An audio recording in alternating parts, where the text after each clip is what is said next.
Hey trainers, Alakaham here with some more Pokemon video magic, and for today's video I am showcasing Grimsnarl, particularly in the Ultra League. So I'm actually kind of sort of on top of things and got a Pokemon and did some battles with it and recorded it and got a decent recording, and this is wild that all of this came together in a way that I could produce a video tonight. So we're gonna go ahead and go for it. So basically, Grimsnarl is newly available in the event that happened today, the Go Wild event, and it is a dark fairy type, and so that means it is weak to poison and steel and fairy. Basically, ground and fire do pretty well with most of those. I have opted to do a kind of Grimsnarl double ground strategy here. And I guess I have sort of just talked through the first part without telling you anything else about the battles, but I'll try and walk you through my specific choices in the game as we go along here. Right now, I am thinking that the Nidoqueen is expendable because I need to have some energy for or some shields ready to take care of the Grimsnarl later, but I had so much energy on the Nidoqueen. I didn't really expect it to get out of that battle with the muck, and given that it did, I wanted to go ahead and protect it, and I thought I could maybe snipe that Feraligatr, but that didn't happen, and so I had to use that last shield. Grimsnarl coming in with lots and lots of energy on the Ampharos. I'm feeling pretty okay because we do have energy built up on the Nidoqueen, so they are more or less going to have to throw. They get rid of me there, and Nidoqueen is going to be able to come in and close everything out. So, oh, yeah, almost, yeah. There we go. I needed one more fast move, but it all came together, right? Okay, so things were a little scrambled for a moment there. I decided to go ahead and swap in a Corviknight. That would give me a ground type fast move, but just a little more flexibility on the charge moves that I thought would be helpful here. So I'm going to play the rest of the games with Corviknight in the back. And here we go again. We've got Grimsnarl into a Corviknight. And this is all right. I can take an air cutter that doesn't hit particularly hard the first time until there's some kind of boost. And I'm doing plenty of damage with my fast move there. And you have probably already picked this up, but I've got a dark type fast move with Sucker Punch, and then I've got a dark type charge move with Foul Play, and then a fairy type charge move along there with it. And I'm very distracted here trying to describe both what's going on in the game and some of the character features and choices and everything. My opponent brought in a Virizion, old Virizion Wireless itself, up against the Corviknight. And Corviknight actually does pretty well against Virizion because obviously we have access to a flying type charge move, whereas they're just doing neutral damage with Sacred Sword. And they swap back in the Corviknight. I'm going to go ahead and bring Grimsnarl back in. We can survive an air cutter, so that's great. I'm going to go ahead and farm down. And we've got the charge move locked and loaded for Virizion. Going to throw that Play Rough, force the last shield, and actually going to come in with the Nidoqueen here, hoping that they are going to blind throw a Sacred Sword, but they do not, so good on the opponent there. I'm going to shield up this second one because I do want to leave some energy on the Nidoqueen, and they bring in a Giratina. So we do okay against Giratina with Nidoqueen, although this is not absolutely ideal. I'm going to go ahead and shield here to try and stay healthy as long as I can. Definitely need to get a Stone Edge through, and that does a decent chunk of damage. I want to swap into the Grimsnarl, but we do not quite make it. Their Dragon Claw KOs. Oh, my Grimsnarl is gone. I meant Corviknight. Y'all knew what I meant.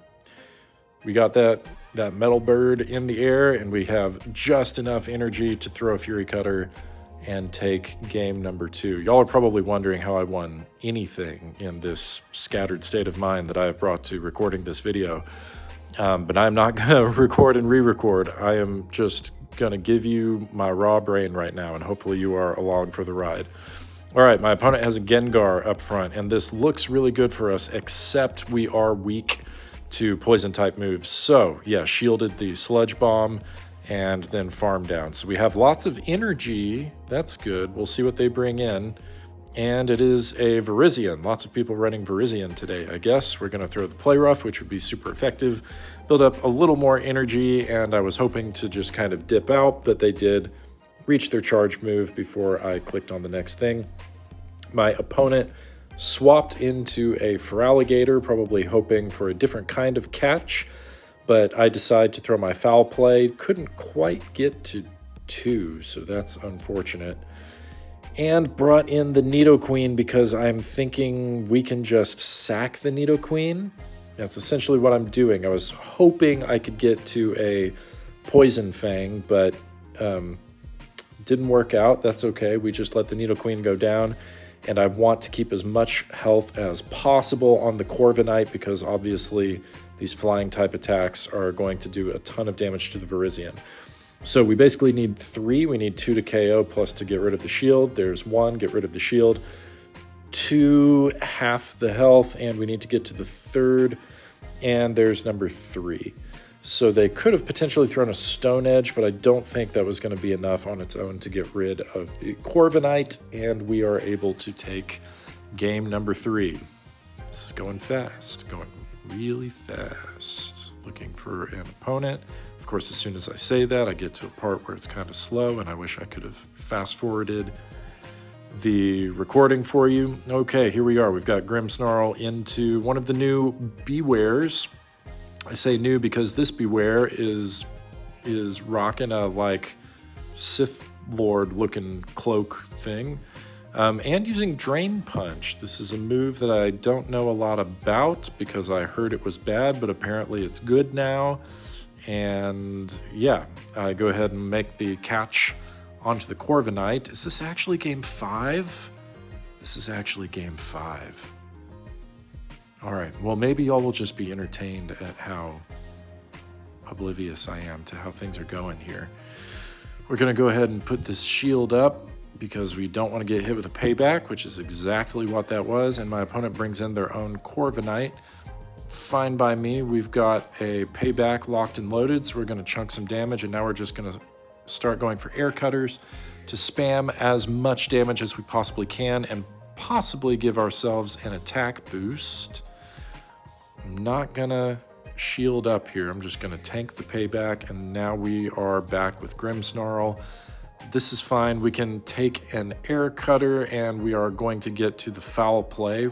Overfarm just a little bit to make sure they were gonna stay in before I threw, and we do get the last shield, so that is excellent.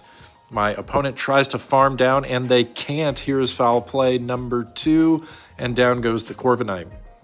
So my opponent concedes the game, and now we'll see if this was number 4 or number 5. Yep, that was game 4. Okay, I had it right the first time. If y'all could see my wife's face while she's listening to me do this recording. All right, this is a terrible lead. We are into a Galarian Wheezing, and so that basically core breaks my team, so I only have the Corviknight. The others do have some potential offense against the Galarian Wheezing, but I need a head start. Oh, well, I mean, the Nidoqueen is going to do fine against it, but it's going to be important to win Switch here. Fortunately, the Moltres doesn't have any super duper strong offense with its charge attacks. It does win charge move priority when I get to that Fury Cutter, so we barely survive. Fury Cutter coming through, and frankly, I probably should have shielded there because it's really important to win Switch, and instead I gave up Switch to try and get a farm down there and get some extra energy, and that was really dumb of me. That was really dumb of me, and so I could not make it to the Play Rough, decided to go for a Foul Play, to fake them out, and fortunately I did get the fake out. We got the shield, so that's nice. I do not want to get hit with an overheat, but looks like they don't have overheat. What they do have is a Dusknoir in the back, so again, not great. I threw a move that was not amazing. I tried to catch a move that I didn't catch. Now I'm going to have to tank this Shadow Punch. So this is not looking good in game number 5. This was a really difficult spot to be in. I definitely made mistakes several times along the way here. I'm going to go ahead and shield this second Shadow Punch, but it's essentially game over here. My opponent does bring in that Galarian Wheezing, but it doesn't matter. They were going to be able to wrap this game up anyway. Oh, actually, well, there we go. We can actually take out the Wheezing, so that's fun, but they do have sufficient health on the Dusknoir to finish us off. So that's that. Altogether, Grimsnarl, pretty fun. I enjoyed using it. Not super bulky, not absolutely the best Pokemon out there, but it's fun